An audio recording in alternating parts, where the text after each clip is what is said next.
Yo, what's going on, guys? Welcome back to a brand new video on the channel. Inside of today's video, we're going to be taking a look at 4 or 5 brawlers which I believe are secretly broken, especially in pro play. And the first one is going to be Kit. So I feel like I underestimated Kit a little bit in my tier list. I think Kit should have at least been A tier. The reason why Kit is so good, and I know Kit is definitely a meme brawler right now, well, has been ever since World Finals on Carlos, but I think there is still room for Kit to thrive in the meta, just because Kit now, like the biggest counters to Kit have received some big nerfs. Like a lot of the damage dealers receive some big hefty nerfs, so of course it's going to help Kit. But Kit's like only thing isn't just, you know, pairing with a tank and then going in, you know, a knockout, etc. A lot of it does require some good team play. So again, a good Kit player will normally try and isolate a brawler, jump on them, and then it's down to your teammates to then group up as well and try and secure the kill as quickly as possible. You can see here the Cole's doing a great job. I'm jumping on Daryl, completely nullifying him, and then he finishes off with the kill. So okay, I jumped in there, but they didn't really need to help there. The reason why I'm speaking about this and why I think Kit is actually secretly so strong is because I'm even seeing pro strategies where they're running Kit on double swoosh. You'd think double swoosh is just so tank heavy, you should be able to counter Kit. Well, what you can do is just jump down your particular lane, jump on that person who's rushing forward normally towards you in the bush, and then your teammate can just clean up as a gem carry. It's just so easy to win those interactions. You can see here 5-1, it was just so free. Of course, you've got an invis gadget as well, which just allows you to creep up onto people. You do a good amount of damage as well. I really think Kit is super good in pro play. I'm seeing it everywhere. Ring of Fire, I'm seeing it in several hot zone maps, gem grab in Hard Rock Mine.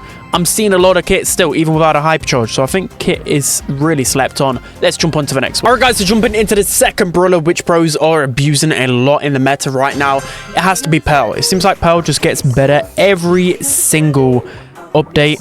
Even without balances, the meta around her just improves. So you've seen again in World Finals, Pearl was being used in double swoosh. You can just see any lane where essentially it's going to be easy for her to build up heat. She's going to be able to win so easy. She's got good range, really good damage output, and the gadget will always allow you to confirm it kills with ease. The only thing about Pearl is that she has a bigger hitbox than normal, so sometimes, especially on like bounty, she can get outranged and just hit easily by these snipers. But again, a lot of these snipers are squishy, so Pearl can sometimes be good against them as well, because she can just pop gadget once and just kill them with ease. So that's why I see a lot of Pearl in knockout. That's why I see Pearl a lot in bounty. You see Pearl used a lot in like shooting star, for example, for this reason. Absolutely. So they've got all of these guys cornered all weak, but there's just no way for us to finish them off. But may as well heal up and then apply some pressure on this tick.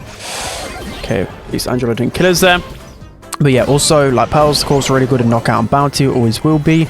But she's really good in gem grab meta. Double swoosh, last stop. Pearl is probably the best lane, honestly. She's so good. And people just don't talk about it enough. So that's why I put her at A tier in my tier list.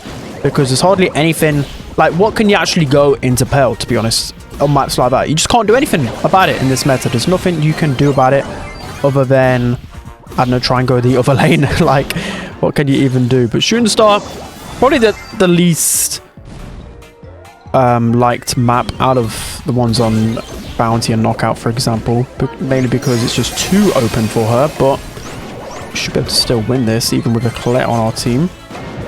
Nice, we can probably get this tick as well. Beautiful, and that's going to be a double hit from the Mandy. Easy win. So yeah, Pearl, I think again, this is a brawler that a lot of the casuals just won't play a lot, will find too boring. But when it comes down to ranked and pro play, she absolutely is so good. So make sure to just upgrade Pearl. She's always going to be meta. Ever since her release, she's been like B tier, so upgrade her. She's probably going to get fixed to a hypercharge in the future as well. And yeah, perfect brawler in the meta. Let's jump into the next one. Alright guys, jumping into the third brawler that pros are definitely abusing a lot in this meta, and the casuals probably aren't really touching him too much. It is Lu. So Lu absolutely is an A tier brawler right now. I wanted to put him in the S tier just because of how strong he is since the reload speed buff. He's seen him used in knockout as a great counter to like brawlers like RT, Meg, Daryl, all of these good knockout late pick brawlers. Lu was just, oh, okay. I mean, this is a stretch, me going Lu, by the way, and hide out, because, of course, he gets countered by these snipers. But he's still, like, a good counter to brawlers like Melody. I just need to get him to the Melody matchup a little bit more. But yeah, as I was saying, Lu, really good. knockout brawler right now. Of course, really good in hot zone, good in Brawl, gem grab. I'm using loot everywhere, and I feel like I've hardly ever lost with him. That just goes to show how good he is. The reload speed buff was just crazy. Like crazy. It increases everything, of course, with a reload speed buff. It increases the DPS, just your sustainability on the map. Like, you can easily just keep up the pressure because you always got some piece of ammo. I just need to get off the Piper lane. Anyone but Piper. Keep me on this Melody and we are cooking, okay? We are cooking. Right, I'm just going to throw this on the Byron just so we can go up the map. There we go, finally. And there we go. Oh, that's what I'm talking about with Lou. And now I've got my hype charge. Yeah, we are cooking. We are cooking. Yeah, Brawlers like Melody have became meta, so just making Lou a little bit better. And he still has decent range, right? It's just normally his attacks that are stopping him from becoming really good. So, gotta be a bit careful here because Byron can get some good damage onto us. Alright, time to heal up a little bit, else we'll get one tap by the Piper. Kind of want to use this on the Piper if she oversteps the mark, but we can just be defensive. No reason to really throw this hyper charge super just yet. We're being sweaty, okay? We're being sweaty. We've got hyper charge, Colette super as well. Okay, Melody wants to make a play. We should. Yeah, let's just keep her back. She's just wasting her supers right now. But here we go, hyper charge super. We can play this on the Byron. Should be able to get the Melody in return. Another hyper charge super on the Piper. I mean, Piper's going to get the kill, but my team is easily going to get the kill back. And you can just see it's so easy to cycle through Lou hypercharges and just supers in general. So good in this meta. Again, I don't think I've lost with Lou. I'm being genuinely serious. I feel like I haven't lost with him, and that's really not a good matchup. Piper and Byron, they should just be able to eat me alive. Like, literally, their composition should be able to win so easily. But Lou, such a great brawler. Just abuse him as much as possible before people realize. Let's hop into the final one. All right, guys, so jumping into the last brawler, which pros are definitely abusing in this meta. It has to be Angelo. So this one, again, goes under the radar quite frequently, but especially in this meta. There's no real standout performers in this meta, except for Juju. So Angelo is definitely shining right now. He's just really versatile, really good. Knockout, bounty, pretty much all of the heist maps outside of Hot Potato. Any map with water, he is your go-to guy right now, especially because, I don't know, like, there's hardly anything that really counts as Angelo, because you've got the fact that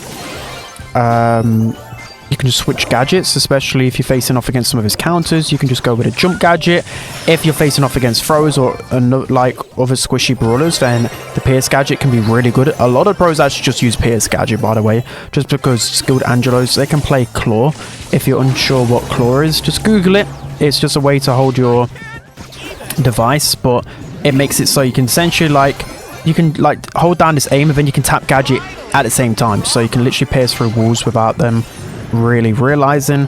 But we've got a bit of a bad composition here because I've just forced picked Angelo whilst we already had a max. So yeah, a lot of times so I'm figuring whenever I want to do a brawler video, they often are banned, which is pretty annoying. But I don't think Angelo is actually banned that often. I think I'm about the only one that hates Angelo apparently, because again, pretty much he's always in playing my games unless I ban him out. So okay, we might be able to kill this Sandy. Let's just keep them weak. Okay, Piper's so weak here. Nice, there we go. That should be the kill on Sandy. Beautiful. I've had to really focus. Angelo does require a lot of quick thinking, in my opinion, like who you're going to aim for. A lot of different things, but I think we've got this game under wraps here. Beautiful. Okay, this was such a sweaty game. I really had to lock in because we got absolutely destroyed in the first set, and I weren't letting that happen. You see, 12-3. As long as you lock in with Angelo, making sure that you've got all your tech on lockdown. You've got heist, like I said, gem carrier in gem grab. You've got knockout, bounty. So many modes for Angelo right now. I think he's pushing S tier absolutely. So that's gonna be it for today's video, guys. I hope you enjoyed this one. Let me know who you think is secretly broken in the comment section, and I'll see you guys next time.